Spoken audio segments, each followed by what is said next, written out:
पिछली बार हमने बात करी थी एथिक्स एंड वैल्यूज के ऊपर ना। एथिक्स एंड वैल्यूज नहीं था, ethics and morality. Morality. Yes yes. मैं भी एक्सटेम्पोर बोलती हूँ ना तो मैं भूल जाती हूँ कि मैं क्या बोल रही थी। ठीक है, तो जब Yes. एथिक्स और मोरालिटी की बात करी थी तो ये एक बहुत इम्पोर्टेंट कंपोनेंट है हमारी पर्सनालिटी का, है ना। अगर हम इसको प्रैक्टिस करना शुरू कर देना तो बहुत बहुत हमारी पर्सनालिटी ना ट्रांसफॉर्म हो जाती है। क्योंकि हम हर एक चीज बोलने से पहले सोचते हैं कि हम करें या ना करें। कोई भी हमारे सामने सिचुएशन आती है तो हमारी आदत क्या होती है कि हम बिना सोचे समझे रिएक्ट कर देते हैं। कुछ भी हो, घर की सिचुएशन हो, बाहर की सिचुएशन हो, पेरेंट्स ने कुछ कह दिया, भाई ने कुछ कह दिया, बाहर किसी ने कुछ कह दिया, तो हम उसको एनालाइज नहीं करते, हम एकदम रिएक्ट कर लेते हैं, एकदम रिएक्ट कर लेते हैं। तो बहुत सारी ऐसी सिचुएशंस हमारी लाइफ में आती है रोजमर्रा की जिंदगी में। अगर रोजमर्रा की जिंदगी में हम ये आदत बना लें कि जवाब देने से पहले 2 मिनट अपने आप को संभालना है, 2 मिनट अपने आप को संभालेंगे तो हमारे माइंड में बहुत सारे थॉट्स आ जाते हैं। जब बहुत सारे थॉट्स आ जाते हैं तो उसमें से हमें आदत पड़ जाती है कि हम इसमें से कौन से वर्ड्स सिलेक्ट करें, कौन सी लैंग्वेज सिलेक्ट करें, और हम अपना आंसर इतना अप्रोप्रिएट बनाएं कि दूसरे को उसकी चोट नहीं पहुंचे, उसको उसका दुख नहीं लगे। और फिर आदत एक और भी पड़ती है, ये मैं अपनी पर्सनालिटी की भी आपको एग्जांपल दे रही हूँ। एक और आदत पड़ जाती है, कभी कभी हम भी तो इंसान है, हमसे भी गलती होती है तो हम ओवर रिएक्ट कर जाते हैं और फिर बाद में हम सेल्फ इंट्रोस्पेक्ट करते हैं। सेल्फ इंट्रोस्पेक्ट का मतलब है कि हमने जो जवाब दिया है उसको एनालाइज करते हैं बार बार कि क्या हमने ठीक बोला, क्या हमने ठीक वर्डिंग इस्तेमाल किए, क्या हमें इस मोमेंट पे बोलने की जरूरत थी। शायद अगर मैं नहीं बोलती तो चीजें नहीं बिगड़ती, और अगर मैं बोलती तो कुछ ऐसे वर्ड्स सिलेक्ट कर लेती जिससे दूसरे को चोट नहीं पहुंचती। तो अगर ये हम अपनी दिनचर्या की रूटीन में ले आते हैं चीजें, तो हमें बहुत बहुत फायदा होता है हमारी पर्सनालिटी को डेवलप करने के लिए। चाहे हम घर पे हैं, कोई भी कंडीशन हमारे सामने है, या हम घर के बाहर हैं अपनी पर्सनल लाइफ में, अपने नेटवर्क में हैं, या हम ऑफिस में किसी से बात कर रहे हैं, तो ये हमारी एक पर्सनालिटी का हिस्सा बन जाता है कि हम क्या बोले, क्या रिएक्ट करें, कैसे बोलें, क्या लैंग्वेज से बोलें, और उसका सही माने में उनको मतलब समझ में आ रहा है या नहीं आ रहा है। अगर नहीं आ रहा तो हम दोबारा समझा दें उस चीज को अच्छे से, पोलाइटली। तो उससे क्या होता है कि हमारे जो रिलेशनशिप्स हैं उनमें दरारें नहीं आती हैं। रिलेशनशिप कहाँ होते हैं? रिलेशनशिप सबसे पहला आपका अपना रिलेशनशिप अपने सोल के साथ है। ये शायद आपको किसी ने नहीं बताया होगा। हम कभी नहीं सोचते हम क्या हैं। हम एक बॉडी है, बॉडी के अंदर एक सोल है। अगर उससे हमारा स्ट्रॉन्ग तालमेल नहीं है, हमारा रिलेशन नहीं है, तो हम एक कठपुतली के जैसे हैं, पपेट हैं हम। उस पपेट को हम अपने हाथों से कंट्रोल करते हैं, हम अपने सोल से कंट्रोल नहीं करते हैं। और अगर हम अपने सोल से इस बॉडी को कंट्रोल करना सीख जाए तो लाइफ में हमें अपनी प्रॉब्लम्स के बहुत सारे हल निकालने। इस चीज को याद रखना। ये एक्सटेम्पोर आया मेरे माइंड में, मैंने कुछ सेशन की तैयारी नहीं करती हूँ क्योंकि बहुत काम होता है ऑफिस में। तो मैं जो मेरे मन में थॉट आता है मैं आपके साथ शेयर करती हूँ। तो ये रिलेशनशिप विद सेल्फ मींस अपनी बॉडी का, अपने माइंड का रिलेशनशिप अपनी सोल के साथ करना बहुत बहुत इम्पोर्टेंट है। ये आपकी पर्सनालिटी को बिल्ड कर देगा। दूसरा होता है हमारे बहुत सारे लोगों ने हर्ष अरोड़ा के भी सेशन अटेंड करे हैं। उन्होंने ये बात बोली है कि दूसरा रिलेशनशिप होता है आपके फैमिली मेंबर्स के साथ। मैं अभी रिसेंटली उनसे मिली थी कहीं और भी, तो मैंने पूजा के साथ डिस्कस किया था कि Pooja, I don't fully agree with this कि हमारा फर्स्ट रिलेशनशिप जो फैमिली के साथ है, और फैमिली मेंबर्स ही कई बहुत बार इमोशनली हमें एक्सप्लॉइट करते हैं। एक्सप्लॉइट इन द सेंस कि उनको आदत पड़ जाती है हमारे से बेनिफिट उठाने की, चाहे वो घर का काम हो, चाहे वो मनी हो, चाहे वो मतलब कि हम एक्स्ट्रा ऑर्डिनरी रिस्पॉन्सिबिलिटीज लेते हैं, and I am also victim of this, every human being is a victim of this. तो हमें ये भी बहुत ही सोच समझ के बिना बोले, बिना एक्सप्रेस किए अपने आप को उस लहजे में डालना है कि हम एक्स्ट्रा एक्सप्लॉयटेशन के शिकार नहीं बने। ठीक है, अब एक्स्ट्रा एक्सप्लॉयटेशन में कुछ एग्जांपल्स यहाँ पे देती हूँ कि कुछ ऐसे मेंबर्स होते हैं फैमिली के जो बहुत ज्यादा रिस्पॉन्सिबिलिटी अपने शोल्डर्स पे ले लेते हैं, और ये ह्यूमन नेचर है, टेंडेंसी है। और कई लोग होते हैं बहुत इजी लाइफ जीना चाहते हैं, और उनको वैसे मौके पे मिलते हैं तो वो उस मौके में अपने आप को ढाल लेते हैं। ठीक है, ऐसी सिचुएशंस हमारे सामने बहुत आती हैं डे टू डे लाइफ में। तीसरा होता है कि आ, बस एक्सेप्टेबिलिटी हो जाती है हर एक बंदे की हमारी फैमिली में। चौथा ये होता है, बेसिकली मैं बोलूंगी जैसे फरा आपकी कम्युनिटी में ये होता है कि लड़कियों को बाहर नहीं जाने देना, हमारी कम्युनिटी में भी होता है कि लड़कों से बात नहीं करनी है, बाहर नहीं जाना, अकेले नहीं जाना। हम भी नहीं गए, मैं भी नहीं अपने बचपन में, अपनी यंग एज में गई थी कभी। मैंने शायद बताया भी था कि कॉलेज में भी मेरी मदर मेरे साथ बस में ट्रैवल करती थी, कॉलेज के अंदर चली जाती थी तो वो घर आ जाती थी, फिर मुझे लेने आती थी। तो ऐसे होता है हमारे टाइम पे, मतलब कि I am talking about 30 years back, but आजकल के जमाने में भी ये चीजें हैं।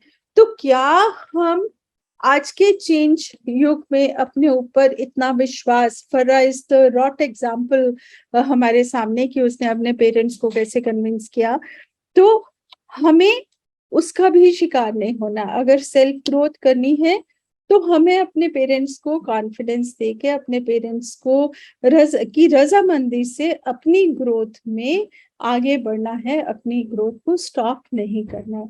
बहुत सारी ऐसी औरतें होती हैं जिनकी शादी हो जाती है, वो लाइफ में कुछ नहीं कर सकती हैं, उनके सर्कमस्टांसेस ऐसे हो जाते हैं, उनके हालात ऐसे हो जाते हैं। पर उन हालातों को हम कैसे समझें, कैसे हम उनका प्रॉपर रास्ता निकालें, ये भी हमारे हाथ में होता है। तो ये मैं सेल्फ की बात कर रही हूँ। फिर हमारे फैमिली मेंबर्स के बारे में मैंने आपको बताया। फिर थर्ड होता है कि हम समुदाय में जैसे काम करते हैं, स्कूल में जाते हैं, कॉलेज में जाते हैं, सोसाइटी में मूव करते हैं, तो बी ऑलवेज कॉन्शियस कि आपको कोई एक्सप्लॉइट नहीं करे। आपके रिलेशनशिप हेल्दी होने चाहिए, पॉजिटिव होने चाहिए, प्रोटेक्टिव होने चाहिए, क्योंकि कोई भी आपको इमोशनली एक्सप्लॉइट नहीं कर रहे जिसमें आपको बाद में रिग्रेट हो। ठीक है, आपको दुख लगे उस चीज का। तो इन सब चीजों की कॉन्शियसनेस, इन सब चीजों से अलर्ट रहने के लिए आपको अपनी समझबूझ से अपने आसपास एक ऐसा ऑरा क्रिएट करना है कि कोई भी आपके साथ ऐसी अनहोनी घटना ना हो, कोई आपको एक्सप्लॉइट नहीं करे, कोई आपको इजी वे में नहीं ले कि हाँ चलता है, एटीट्यूड नहीं होना चाहिए आपके साथ। तो मैं एटीट्यूड पे अब आ रही हूँ कि एटीट्यूड ही हमारी पर्सनालिटी है, हमारे जिंदगी का एक बहुत ही महत्वपूर्ण कंपोनेंट है, और हमें हमारी पूरी लाइफ हमारे एटीट्यूड पे डिपेंड करती है। ठीक है, अभी तक किसी का कोई प्रश्न है तो पूछ सकते हैं। Good afternoon. मैम ये बताइए, एटीट्यूड जो रखना है हमें, वो हमारा एटीट्यूड किस किस में होना चाहिए? पर्सनालिटी में होना चाहिए या हम अपनी सोच में ही रखें, सामने वालों को ये नहीं लगे कि हम घमंड कर रहे हैं? यही मैंने बात आपको समझाई है कि हम घमंड नहीं कर रहे हैं, हम अपने आसपास एक ऐसा ऑरा क्रिएट कर रहे हैं, कोई हमें लाइटली नहीं ले, ये तो ऐसे ही है, जनरल आता है ना, ये तो ऐसे ही है, इसको तो समझ ही नहीं है, इसको तो पता ही नहीं है कि दीन दुनिया क्या होती है, ऐसे सुनने को आता है ना, बार बार सुनने को आता है ये चीजें। पर हमें उसके ऊपर रिएक्ट नहीं करना, रिएक्ट मतलब कि इमीडिएटली जवाब नहीं देना है, अपने एक्शन, अपनी बॉडी लैंग्वेज और अपने हाव भाव से, अपनी समझ बूझ से जो हम बोल रहे हैं उससे दूसरे आदमी को समझाना है कि हम ऐसे नहीं हैं। इसमें टाइम लगता है, ये इमीडिएटली नहीं होता है, पर अगर आप अपनी पर्सनालिटी का दायरा ऐसे बना लेंगे तो ये बहुत इजी हो जाएगा अपनी लाइफ में, क्योंकि आपके साथ कोई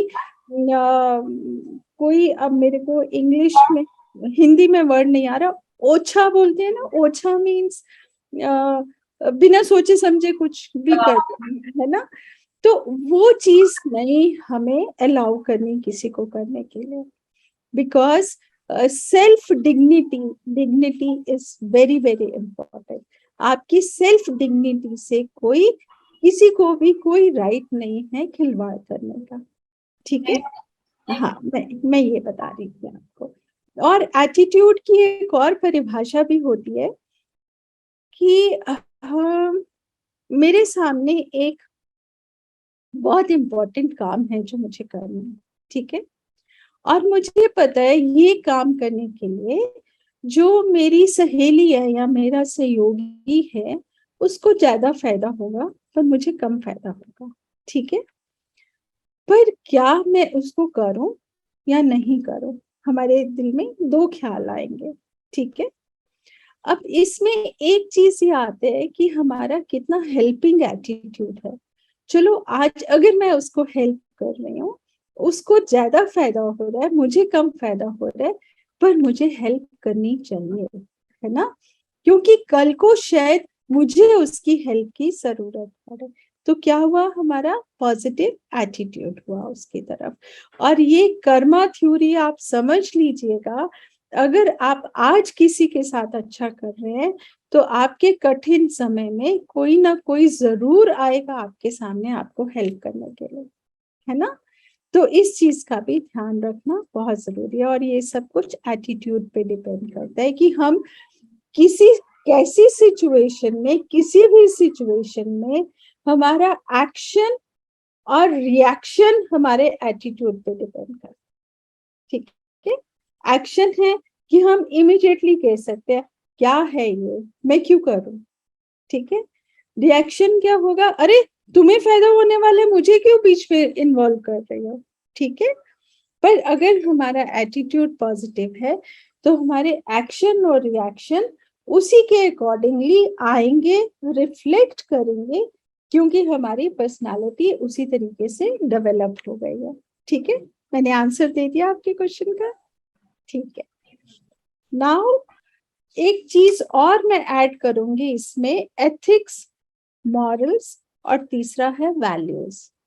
वैल्यूज कहाँ से आती है, अगर आप इस चीज को समझें कि वैल्यूज कहाँ से आती हैं, हमारे पूर्वज, उससे पहले पूर्वज, है ना, अगर आप एक पेड़ को समझेंगे तो उसकी जो रूट्स होती हैं वो कहाँ होती हैं, जमीन के नीचे, और हमें वैल्यूज कौन देती हैं, हमारी जड़ें देती हैं। पेड़ कैसे बढ़ता है, जड़ में पानी देते हैं ना हम, पत्ते को तो पानी नहीं देते, पर जड़ में पानी देने से पत्ता हरा हो जाता है ना, ये तो सबके सामने है ये बात।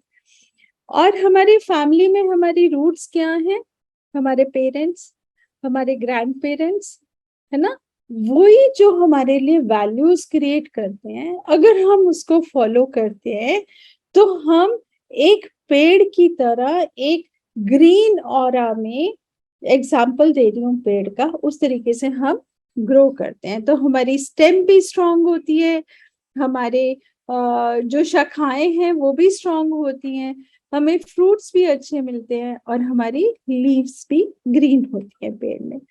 तो हमारी ग्रोथ जो है, हमें अपनी रूट्स को कभी नहीं भूलना चाहिए।